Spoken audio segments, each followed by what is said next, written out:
అమ్మాయి హ్యాపీగా ఉంటుందని చెప్పి అమెరికా సంబంధం చేస్తే తీరా అక్కడ అసలు అమ్మాయి ఏం చేస్తుందో, మొగుడు కొడుతున్నాడు, తిడుతున్నాడు, ఏం జరుగుతుందో అర్థం కాని పరిస్థితిలో కొంతమంది పేరెంట్స్ ఉన్నారనమాట. కానీ అలాగని చెప్పి అమెరికాలో ఉండే వాళ్ళందరూ చెడ్డవాళ్ళ అంటే కాదు. సో ఇప్పుడు ఒక పర్టికులర్ ప్లేస్లో ఉన్న వాళ్ళు, అమెరికాలో ఉన్న వాళ్ళు ఇలా ఉంటారు, అబ్రాడ్లో ఉండే వాళ్ళు ఇలా ఉంటారు, అబ్రాడ్ సంబంధాలు ఇవ్వకూడదు అంటే ఇండియాలో ఉండే వాళ్ళు మంచి వాళ్ళు ఉన్నారా? ఇండియాలో ఉన్నటువంటి వాళ్ళు కూడా చాలామంది భర్తను భార్యలు చంపుకున్నారు, భార్యలను భర్తలు చంపుకున్నారు. రీసెంట్గా ఒక హనీమూన్ మర్డర్స్ అని చెప్పేసి కూడా మధ్యాహ్నం విపరీతంగా ఫేమస్ అయిందనమాట. సో ఇప్పుడు పరిస్థితి ఎలా ఉందంటే ఈ ఎఫ్ఐఆర్లు అనేవి పెట్టుకొని ఒకళ్ళని మీద ఒకళ్ళు అంటే వీళ్ళకి పెళ్ళికి ముందే ఉన్నటువంటి ఎఫ్ఐఆర్లు కొంత ఇబ్బంది కలిగిస్తున్నాయి. తర్వాత వీళ్ళు పెళ్ళైన తర్వాత వాళ్ళ బిహేవియర్ తెలియక ఆడవాళ్ళు ఇబ్బంది పడుతున్నారు, అటు ఆడవాళ్ళకు ఉండేటువంటి ఎఫ్ఐఆర్ వల్ల మగవాళ్ళు ఇబ్బంది పడుతున్నారు. సో ఇప్పుడు ఈ పర్టికులర్ వీడియోలో ఏంటంటే మొన్న రీసెంట్గా అమెరికాలో జరిగినటువంటి ఒక 30 సంవత్సరాల మన తెలుగు నార్నే అతని పేరు, తెలుగు అతను భార్యని చంపేసి ఆమె ఫోటోలు తను అంటే గర్ల్ ఫ్రెండ్కి పంపించాడు అనేసి ఒక కేసు అయితే వచ్చింది కదా. సో అది ఏంటి, ఎందుకు అతను నిజంగా చంపాడా ఏంటి, అసలు ఏం జరుగుతుంది, అతనికి శిక్ష పడిందా, ఏ పరిస్థితిలో చంపాడు, అసలు నిజంగా చంపాడా లేదా, ఏం జరుగుతుంది ఇప్పుడు, మరి అమెరికా సంబంధం ఇవ్వాలా? ఇప్పుడు ఈ పర్టికులర్ వీడియో చేయడానికి కూడా రీజన్ ఏంటంటే నాకు ఒక ఫాదరు ఈమెయిల్ ఇచ్చాడు, ఇప్పుడు లాస్ట్ మంత్ అనుకుంటా. సరే ఇట్లా మా అమ్మాయికి అమెరికా సంబంధం వచ్చింది, మరి ఇట్లా అబ్బాయేమో సో అండ్ సో జాబ్ చేస్తాడు, కానీ నాకు ఎందుకో భయం అవుతుంది సార్ అమెరికా పంపించాలంటే, సిచ్యువేషన్స్ బాగాలేవు అంటే ఈ పర్టికులర్ న్యూస్ తెలియకముందు సిచ్యువేషన్స్ బాగలేవు కదా, మరి డెసిషన్ ఎలా తీసుకోవాలి సార్ అని చెప్పేసి. ఎందుకంటే పేరెంట్స్ కన్నాక చాలా భయం అనేది ఉంటుంది కాబట్టి అప్పుడప్పుడు కొంతమంది పేరెంట్స్ మానసిక ధైర్యం కోసం మాట్లాడుతూ ఉంటారు. ఈవెన్ నాతో జాబుల గురించి, పిల్లలు చేసే జాబుల గురించి కూడా పేరెంట్స్కి వాళ్ళతో మాట్లాడితే ఏంటంటే వాళ్ళకి కొంత సపోర్ట్ ఉంటుందని చెప్పేసి నేను ఓపిక చేసుకుని వాళ్ళతో టైం ఎత్తుకొని మాట్లాడుతూ ఉంటాను. దాంతోపాటు ఇంకొక అమ్మాయి కూడా నాకు మెసేజ్ పెట్టింది. ఆ అమ్మాయికి పెళ్లి కుదిరింది, హస్బెండ్ అమెరికాలోనే ఉంటాడు. సో వాళ్ళు మాట్లాడుకుంటున్నారు, అంతా అయిపోయింది, తను వచ్చాడు, ఎంగేజ్మెంట్ కూడా చేసుకున్నాడు, మళ్ళీ అమెరికా వెళ్ళాడు. స్లోగా మాట్లాడడం తగ్గించేసాడంట. ఆ తర్వాత ఇంకా నెమ్మది కట్ అయిపోయిందంట. ఏంటంటే ఇప్పుడు నేను ఇండియా రానంటట. ఏంటి అంటే నాకు అంతకుముందు నాకు సొంత ఇల్లు ఉంది, నాకు పెద్ద జాబ్ ఉంది, ఇవన్నీ చెప్పట. సో తర్వాత ఇంకా అమ్మాయి ఏడ్చుకుంటా అన్న అన్న అనుకుంటా నాకు మెసేజ్లు. అంటే ఈ సిచ్యువేషన్లో నేను తనకి ఏమని చెప్పాలి అంటే, ఆ పిల్లకి పాపం ఏమీ తెలియదు, ఇండియాలో ఉంటుంది, H1B వీసాల గురించి తెలియదు. ఆ అమ్మాయి చివరికి ఎలా డిసైడ్ అయిందంటే ఇండియా వచ్చేసి ఎట్లా మనం బతుకుతాం, అమెరికానే అవసరం లేదు అంటే. చివరికి ఆ అమ్మాయి నన్ను ఏమడుగుతుందంటే, అన్న ఏదో ఒక రకంగా తను డిపోర్ట్ అయితే చేస్తారు కదన్నా, సో ఇండియా వస్తే మేము పెళ్లి చేసుకుందాం అనుకుంటున్నాం అని చెప్పి. అంటే పాపం తను అంత ఎఫెక్షనేట్ కనెక్ట్ అయిపోయింది. అంటే వాళ్ళిద్దరూ మాట్లాడుకొని ఫోన్లలో వాటిలలో తను కనెక్ట్ అయిపోయింది అనమాట. ఎమోషనల్ బాండింగ్ అనేది పెంచుకుంది. ఎట్లాగైనా సరే అతను ఇండియా వస్తే చాలు పెళ్లి చేసుకుందాం అనుకుంటుంది. సో ఈ పర్టికులర్ టాపిక్ గురించి దీంట్లో మాట్లాడతా. వెరీ మచ్ అవేర్నెస్ వీడియో అండి ఇది. పేరెంట్స్కి ఎస్పెషల్లీ అమెరికాలో ఉండే వాళ్ళకు కూడా సపోర్టివ్గానే మాట్లాడతాను నేను. సో మీరైతే లాస్ట్ వరకు చూడండి. దీని మీద మీ కామెంట్స్ ఏంటి, మీరేమనుకుంటున్నారు అంటే నేను చెప్పిన దాంట్లో ఇంకా తప్పులు ఏమన్నా ఉంటే హ్యాపీగా కింద కామెంట్లో మెన్షన్ చేయండి. ఇది కాదు, ఇది కరెక్ట్ కాదు, ఇది కరెక్ట్ అని చెప్పేసి, నో ప్రాబ్లం. సో ఇంకా టాపిక్లోకి వెళ్ళే ముందు నా ఛానల్కి ఏమైనా ఫస్ట్ టైం వచ్చినట్టు ప్లీజ్ సబ్స్క్రైబ్ చేసుకోండి. ఒక లైక్, ఒక హైప్, సో కొంచెం నాకు బూస్టింగ్ వస్తుంది ఆ వీడియోకి.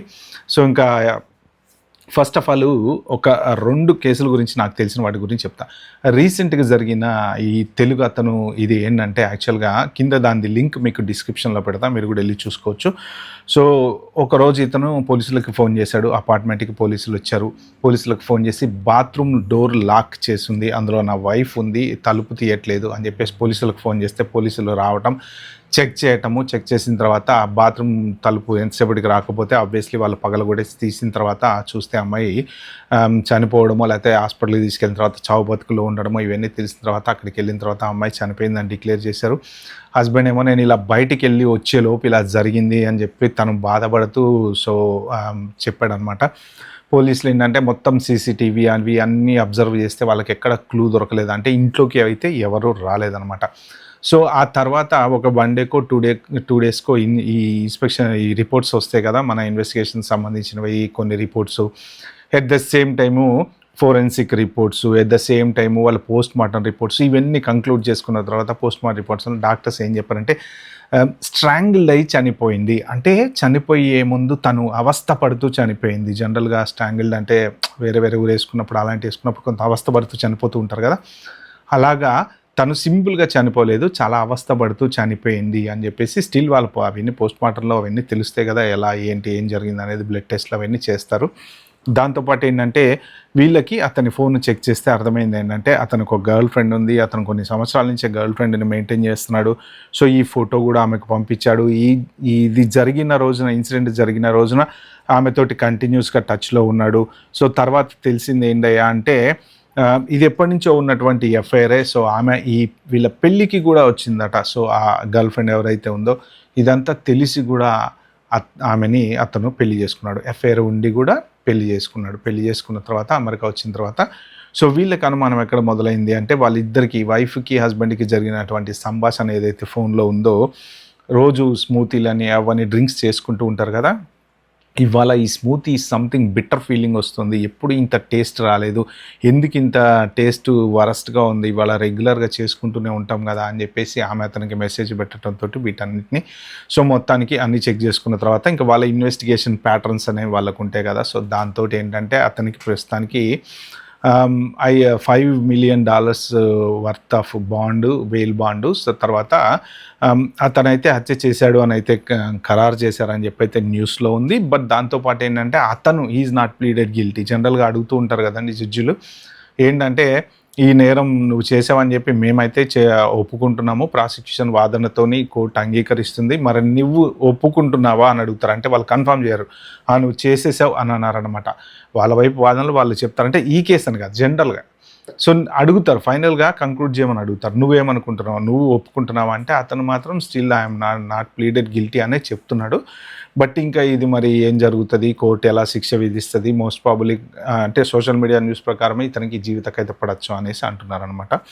సో ఇది ఒక కేసు, ఇది అతనికి సంబంధించింది. సారీ కొంచెం వీడియో లెంగ్త్ ఎక్కువ ఉంటుంది, దయచేసి ఏమనుకోకండి. రెండు ఇంపార్టెంట్, ఎందుకంటే అమెరికాకు సంబంధించిన ఎవరైనా మీరు పెళ్లి సంబంధాలు ఇవ్వాలంటే యూజ్ అయ్యేటువంటి టాపిక్ ఇది. ఇంకొకటి జరిగింది ఏంటంటే చాలా ఫాస్ట్గా చెప్పేస్తాను నేను. ఒక అతను ఇండియా వెళ్ళాడు, ఇండియా నుంచి అమ్మాయిని పెళ్లి చేసుకొని అమెరికాకి తీసుకొచ్చుకున్నాడు. సో తీసుకొచ్చుకున్నారు, ఇది యాక్చువల్గా మా క్లోజ్ ఫ్రెండ్ వాళ్ళ ఫ్రెండ్కి జరిగినటువంటి ఇన్సిడెంట్. ఇతనికి చెప్పింది నేను మీకు షేర్ చేస్తున్నాను అనమాట. సో అమెరికా వచ్చిన తర్వాత ఒక 15 రోజులు, 20 రోజులు, నెల రోజులు తను ఫస్ట్ టైం అమెరికా వచ్చింది, అంత బాగానే ఉంది. సో నెల రోజుల తర్వాత స్లోగా అతనికి టార్చర్ చేయడం మొదలుపెట్టింది, ఫుడ్ ఉండకపోవటము. అసలు ఇంకా ఒక నెల రోజుల్లో అతని పరిస్థితి ఎలాగైపోయిందంటే ఇంటికి వెళ్ళటం కంటే ఆఫీస్లోనే పడుకోవటం, ఎప్పుడూ వారానికి ఒకసారి ఇంటికి వచ్చి పోయేవాడంట. So in the mean time ఈమె ఇక్కడ ఏం చేసేది అంటే ఆమెకి పెళ్ళికి ముందే ఒక ఎఫ్ఐఆర్ ఉందంట. ఆ ఎఫ్ఐఆర్ గురించి ఇతనికి చెప్పిందంట, నాకు ఇలా ఉందండి. ఎఫ్ఐఆర్ ఇన్ ద సెన్స్ కొంతమంది ప్రేమించుకుంటారు, తర్వాత పెళ్ళిళ్ళు చేసుకుంటూ ఉంటారు కదా, వేరే వాళ్ళని ప్రేమించి వీళ్ళని పెళ్ళిళ్ళు చేసుకోవటం.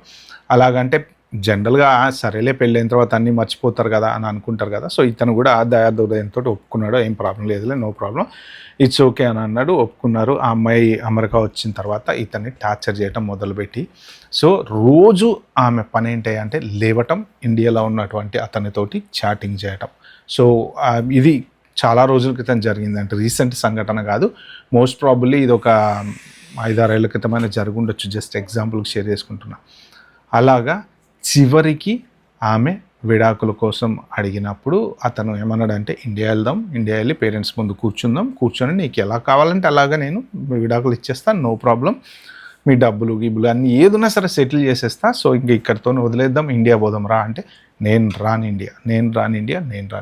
ఎందుకంటే ఇండియా వెళ్తే వాళ్ళు అక్కడ సెటిల్మెంట్ చేసేస్తారు. అమెరికాలో ఉన్నటువంటి లా ప్రకారం ఏంటంటే జనరల్గా కాంపన్సేషన్, మీరు చూడండి అమెరికాలో విడాకులు తీసుకుంటే ఎక్స్పెన్సివ్ విడాకులు అంటుంటారు, కొంతమంది మిలియన్లలో అడుగుతుంటారు డబ్బులు. అలాగా ఆమె ఏంటంటే ఇక్కడ ఉంటే బాగా డబ్బులు లాగేయచ్చు అన్న ఉద్దేశంతో అతని దగ్గర నుంచి $70,000-80,000 ఎంతో వచ్చేలాగా ప్లాన్ చేసి తీసుకుందట. దాంతో ఆ తర్వాత అతన్ని వీసా చేయించుకొని అమెరికాకు పిలిపించుకుందట. సో ఇది 2 సైడ్ల స్టోరీలు ఉంటాయనేసి చెప్పాను నేను ఫస్ట్ ఆఫ్ ఆల్. ఓకే, ఇది జరిగిందనమాట.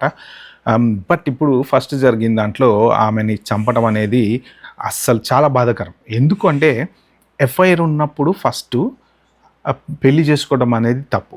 పాపం ఆమెకి తెలియదు, ఆమెకు తెలియకుండా పెళ్లి చేసుకుంది. అమాయకురాల్ని చేసి అమెరికా తీసుకొచ్చి మంచి లైఫ్ లీడ్ చేస్తున్న టైంలో ఆమెను అలా చంపడం అనేది చాలా బాధాకరం. వాళ్ళ పేరెంట్స్ జీవితాంతం బాధపడతారు కదా. నీకు అంత ఇష్టం లేనప్పుడు చెప్పేసి, ఓకే మనం విడాకులు తీసుకుందాం, వద్దు నాకు నచ్చలేదు నువ్వు, ఓకే పెళ్లి చేసుకుంటే చేసుకున్నా, అట్లీస్ట్ మనిషి మిగిలేదు కదా. సో వేరే వాళ్ళని ఎవరన్నా పెళ్లి చేసుకునేది కదా.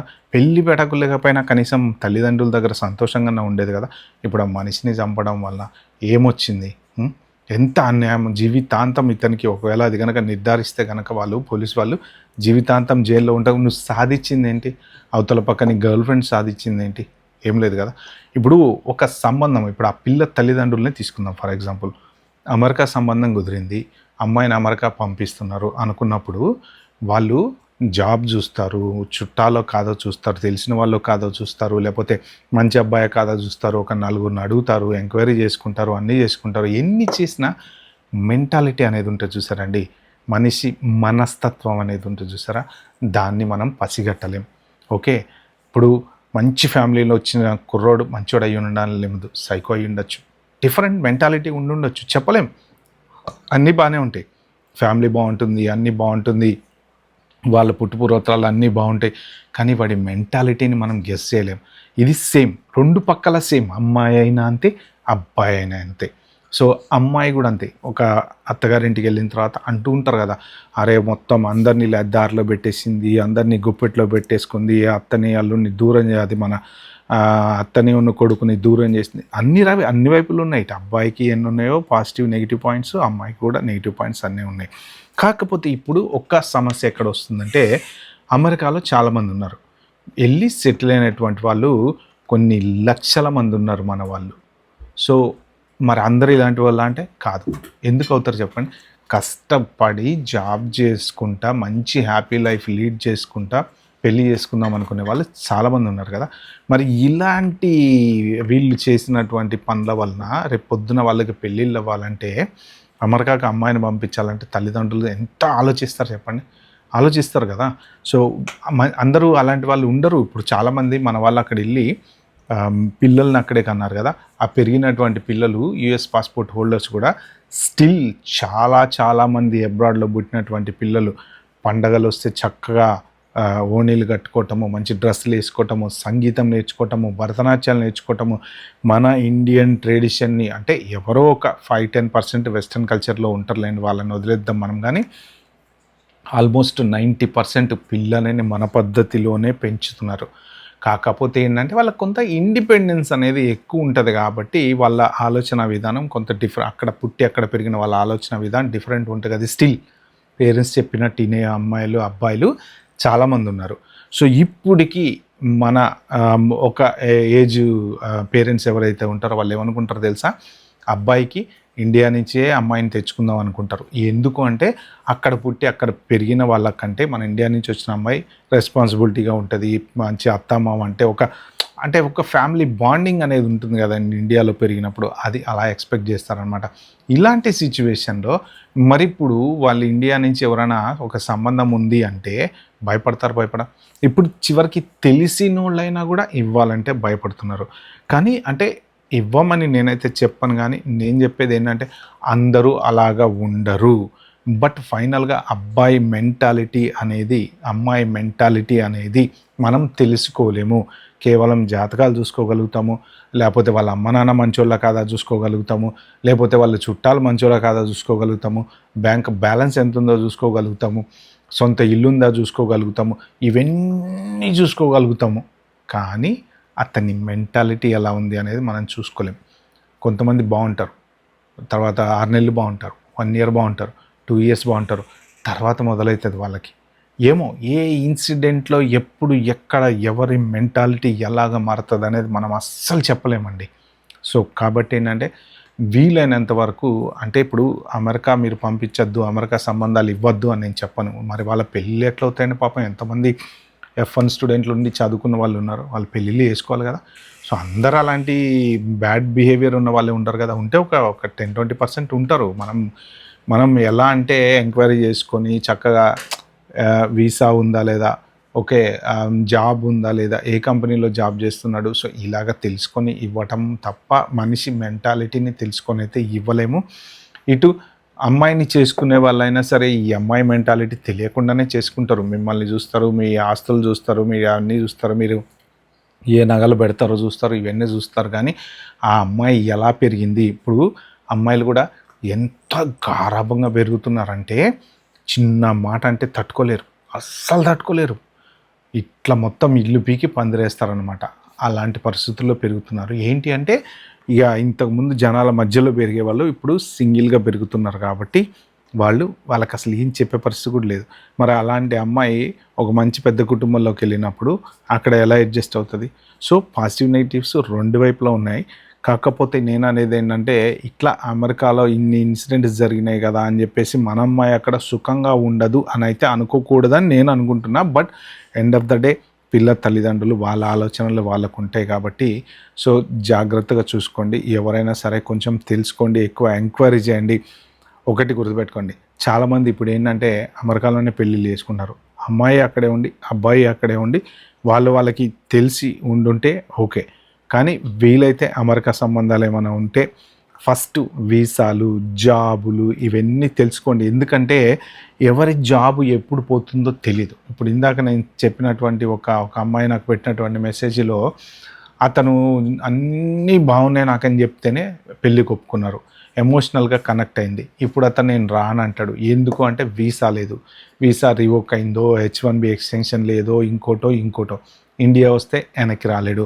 జాబ్ పోయి ఉండొచ్చు, జాబ్ లేకపోయి ఉండొచ్చు, నిజంగా అబద్ధాలు ఆడి ఉండొచ్చు, సొంత ఇల్లు ఉంది, జాబ్ ఉంది అని ఏ కన్సల్టెంట్ దగ్గర పేరోల్ రన్ చేస్తుండొచ్చు.